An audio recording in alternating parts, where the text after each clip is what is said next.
Girls say he's the sexiest man in India. Ad people say he can sell anything. Music lovers say he's the best tabla player in the world. Those are just three of the ways of describing the man in front of me, but do they really sum him up? Find out for yourself as you meet Zakir Hussain. Zakir, welcome to the program. Thank you, Karan. It's great to be here. I have to start by saying, do you recognize yourself in those three descriptions, or would you choose to describe yourself completely differently? Oh, I would say that just like any other person, I'm also a student of all these various activities that I'm involved in, and I'm learning a lot. So I don't know if I am the in it, but at the same time, I would say they are all a part of me. You yes. very carefully sidestepped the issue of being the sexiest man in India. Never heard of such a thing. What is that you were talking about? Okay, let's go back to the beginning of the phenomenon that is called Zakir Hussain today. I gather that virtually from the day you were born, your father determined that you were going to be a major musician. It was a conspiracy, I have to say. I mean, I was not at all a part of it. I was brought home from the hospital 2 days later after I came to this earth, this world, and he picked me up in his arms and started singing rhythms in my ear, as opposed to what the religious person said, sing some nice spiritual words in his ear, say some words, and he said, okay, and then he started going takadigi, takatitikiti, takatitikatan, and all that stuff. So for him, that was, as far as he was concerned, the religious words, the spiritual mantras. And it worked, didn't it? Because at the very young age of 7, which is an astonishingly age, you were giving your first public performance. Yeah, but that was to get his attention. You know, he did the reverse psychological thing to me. He started this thing in my ear until I was 2, and then he promptly gave me away and did not look at me at all, but started teaching his students. So then I would be, look at me, I can play. Come on, Dad. You know, but none of that stuff would bother him at all until I was 7, and I was totally hooked. I had to convince him that I could do it. So when I played this little concert, and then he said to me, okay, do you really want to study this? You know what's involved and all that? And I said, yes, by all means, and I will go with it, as you say. And then he started teaching me in earnest. Except that he had a very strange and unusual way of teaching you. He wouldn't do it during daytime, he'd always do it late at night. Yeah, I think the tradition in Indian music has always been that the masters always practiced at night, because they were night birds. They played concerts at night, they came home, and then they kept practicing until wee hours of the morning, and then they slept through the day. So that was the routine. So he felt that the quietest time of the day was the night time, and nobody bothered, no phones ringing, nothing, and that would be the best time to teach me. And my teaching was not always banging on the drums. It was talking, telling history, stories, myths and legends of the old masters, and also talking about the music, interacting on a more personal one-on-one basis in an intimate fashion as opposed to just playing the drums. But how old were you? You must have been 6, 5, I was 7? 7 when this happened. And it was 2 at night every time? About 2 or 3 in the morning every time till about 5 or 6, and then go to school. So weren't you sleepy? I slept in the school. That was your revenge, was it? Well, yeah, I mean, you know, you want me to do this? We lose out on something. No, actually, I found the school benches very perceptible, very receptive to the hand. Made for sleeping? Made for sleeping and practicing. So a little bit of both? A little bit of both. I mean, best thing I want to get thrown out of class, I practice on the benches. Okay, in those days, you used to handle your father's correspondence, and I gather when people wrote inviting him to come and perform, you'd write back saying he couldn't do it, but you offered someone else in his place, didn't you? Oh yes, I offered someone else, a very talented young musician, a student of his, and also his son. So yes, I mean, because I was the only English-speaking kid in the house, and so I would reply to his letters. This is when I was about 12 or so, and could play concerts with masters. So I would substitute me for him if he was not around, and sometimes I would get away with it, sometimes I wouldn't. I mean, they wanted the master, and if he was not available, then they'd go find some other master. There was an occasion when they actually accepted your offer of yourself, and you had to go to Ara, but it didn't end quite as nicely. No, it didn't quite end the way. And Ara, you know, it's like boondocks compared to Mumbai, and you have to be in a train for like 2 days, and well, 2 nights and 1 complete full day, and it was tough for a young 12-year-old to do that.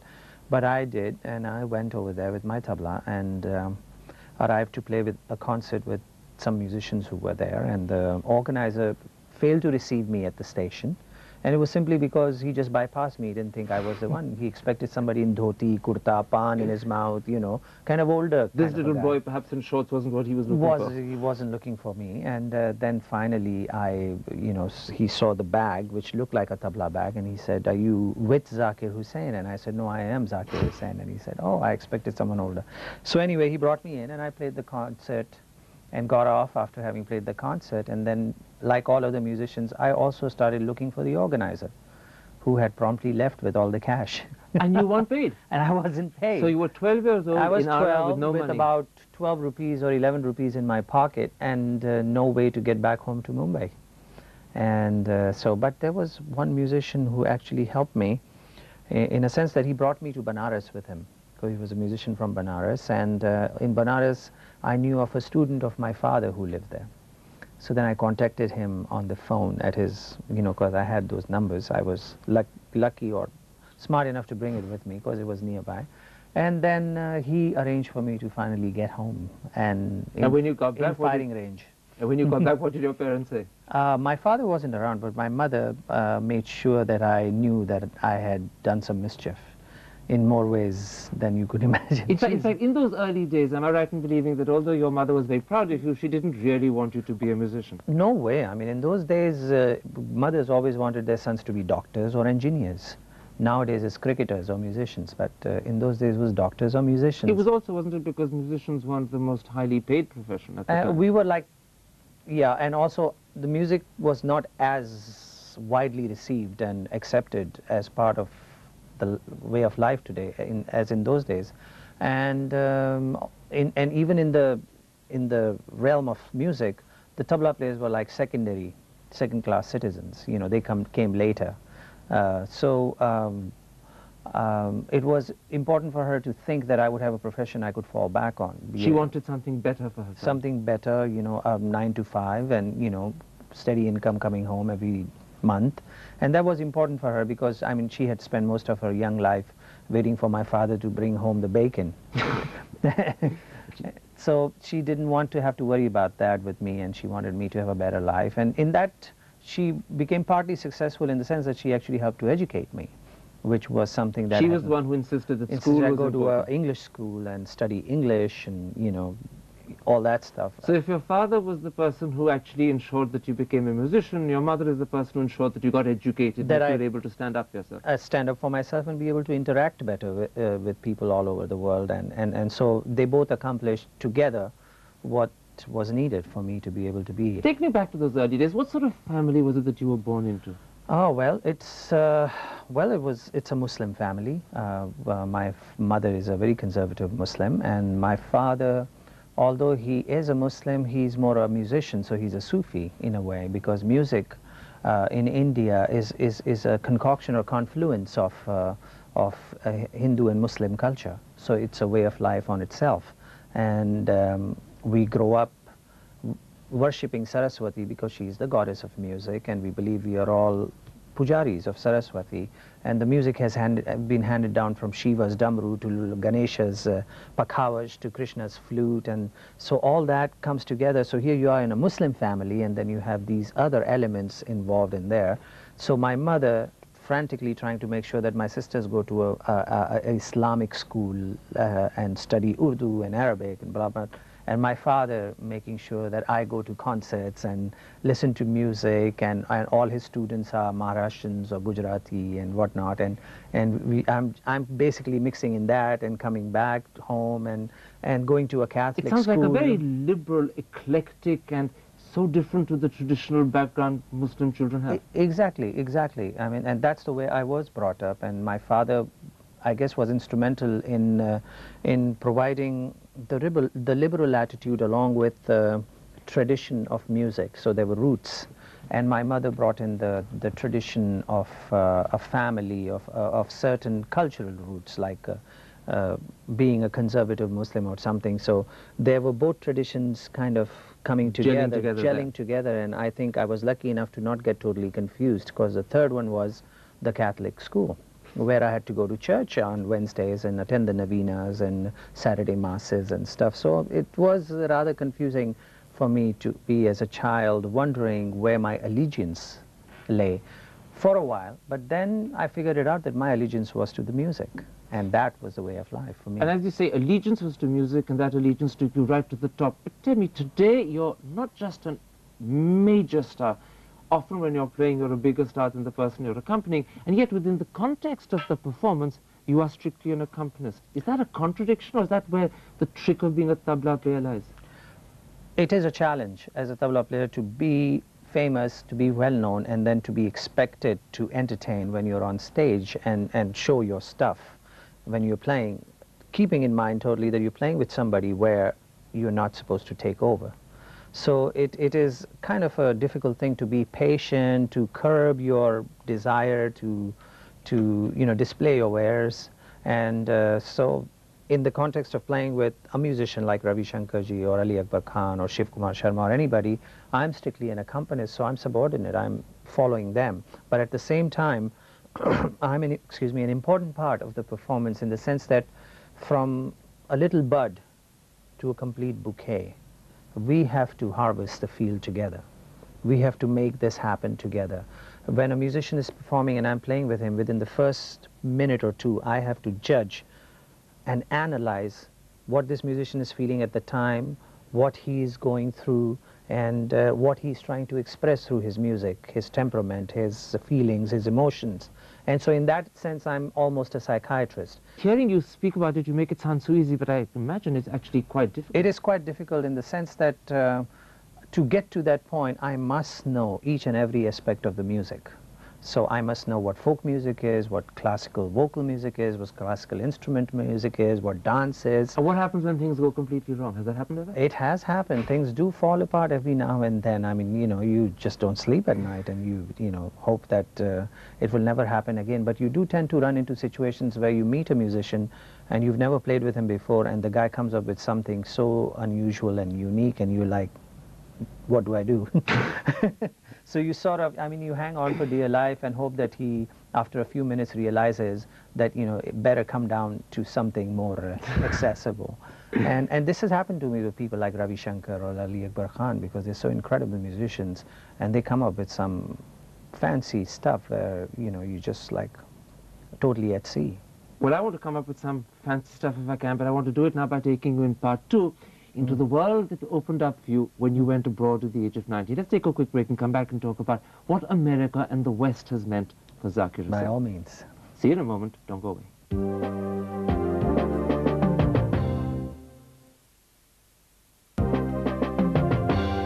Welcome back. My guest is Zakir Hussain. Zakir, in the last 30 years, you spent quite a lot of your time in America. Looking at your career, how important for you was the decision at the age of 19 to go to America with Pandit Ravi Shankar? It was the single most important decision I ever made, but in some ways the decision was already made for me, at least in its initial push. What I mean to say by that is that my father got sick, and somebody had to replace him in the first few concerts of Ravi Shankar, and they felt comfortable enough and confident enough in my ability to come out there and replace them. So God, in a sense, made the decision by making your father sick. So I ended up in New York and at the Fillmore East, which was a famous auditorium at that time, and to play with Ravi Shankar ji. And the first thing that he said on the stage when we sat down was to the audience. He said, "Ladies and gentlemen, you must be wondering why Allah Rakha has suddenly gone so thin and young."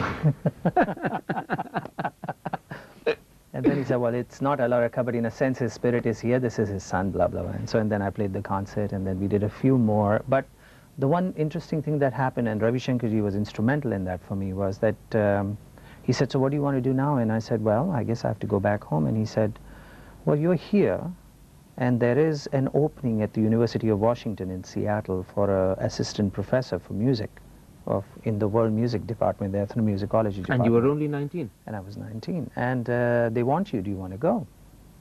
And I was kind of hesitant, and he said, well, it's a great opportunity, you think about it, you're a young man, you're here for a while, why don't you?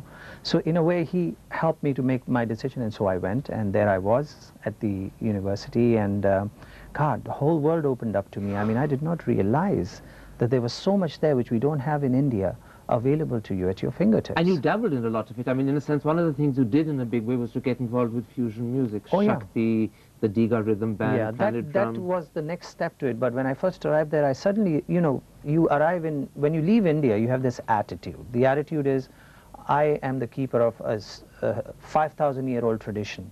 No one has this in the world. We really are the best. We're unique. We are the teachers. So come to us and learn. We don't realize that there are equally old traditions existing all over the world. So And America taught you humility. yeah, it's suddenly, I mean, yeah, I had to very quickly become very humble.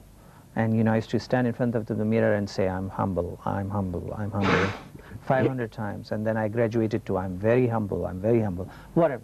But the fact is that I realized that there's Arabic music, there's African music, there's Indonesian gamelan, there's Chinese classical, Japanese classical, Korean music, all kinds of music And fusion, existing in a the sense, world. was part of this Well, awakening. this was the awakening that was taking place on the West Coast in America, where people were suddenly starting to realize that there are other traditions out in the world which are incredible. So I just jumped headlong into it, into studying African music and Middle Eastern music and Indonesian gamelan and so on, to try and do my PhD in music.